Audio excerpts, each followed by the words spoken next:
Well, I had a couple of possible activities slated for today. Bust open last year's taxes or bust open the Revox. Yeah, that decision took about 1 millisecond.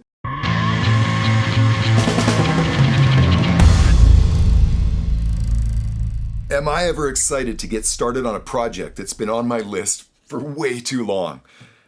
This tape machine has been in storage for over 15 years.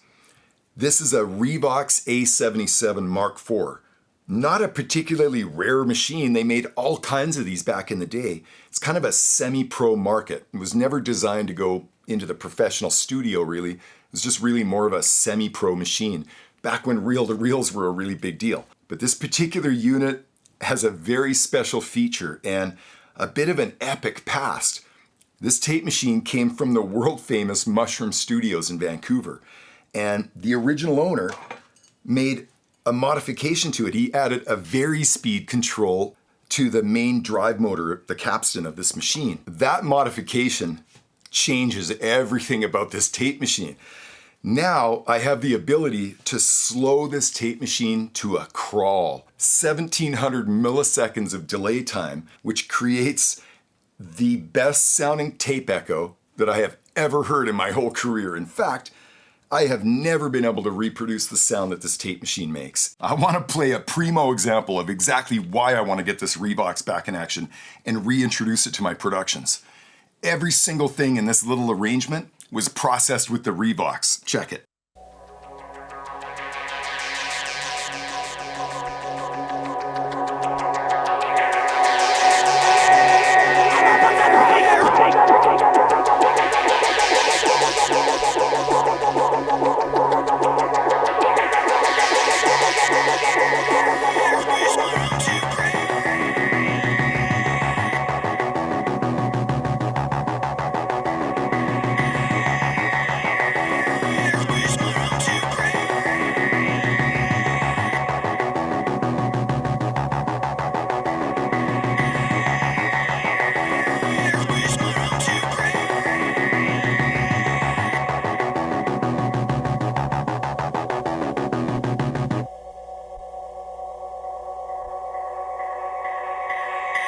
Over the past year, I've been sharing sessions where I go back and recall some of the mixes that I got up to 15 and 20 years ago. And I realized just how much of a signature sound that this tape machine brought to my productions.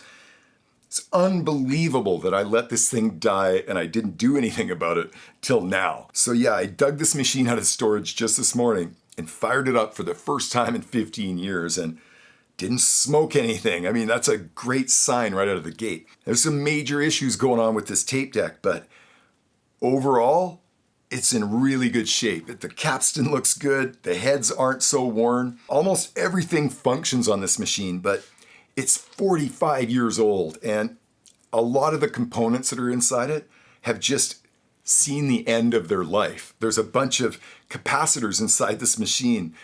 And the basic design of those capacitors back in the 60s and 70s when they were building them, they only have a shelf life of so many years before the gel that's inside those capacitors dries up. So at some point on a machine this old, it's necessary to do what's called a full recap. So I finally pulled the trigger this morning and I ordered the full Monty overhaul kit from Peter at Nagravox. He has done an incredibly good job of assembling these overhaul kits for these tape machines. Everything that I'm going to need to do the electrical and mechanical overhaul. We're talking about like reel motor bearings to the pinch roller to recapping the whole unit. There are so many updated components and electronic components that have to be resoldered in, right? This kind of overhaul to a piece of gear is way over my head technically, no question. But you're gonna see when we dig into the back of this machine and start taking it apart, it's unbelievably simple. The way they built these old tape machines back in the day, entirely modular. So everything was built back in those days because of the turnaround time. They knew that things had to be serviced. So instead of forcing the end user to figure out exactly what component screwed up in that machine, they took a more modular approach back then where every single function of the tape machine was isolated to its own card. And it's absolutely a thing of beauty. When you open up the back of these machines and you look into them, if you know anything about cars, they totally make sense. I mean, the thing's got brake calipers. You know, for a lot of years, I've been putting this project off just because I was terrified of biting off more than I could chew. But this morning, when I opened this thing up and started looking at it, it's not so overwhelming. You can literally look at the insides of this machine and make sense of it. You open up the manual and flip through the pages and everything sort of makes sense. Yeah, I've had artists over the years that I've produced tracks for. They've come back to me and asked, what is that synth you're using in the track? And when we finally decipher what it is they're referring to, every time it's the Revox. This is one of the reasons I want that machine back. It is so unique that it actually becomes more of an instrument than an effect. Well, thank you very much for sitting in on today's session. Please stay tuned through this overhaul because I'm probably going to need some help.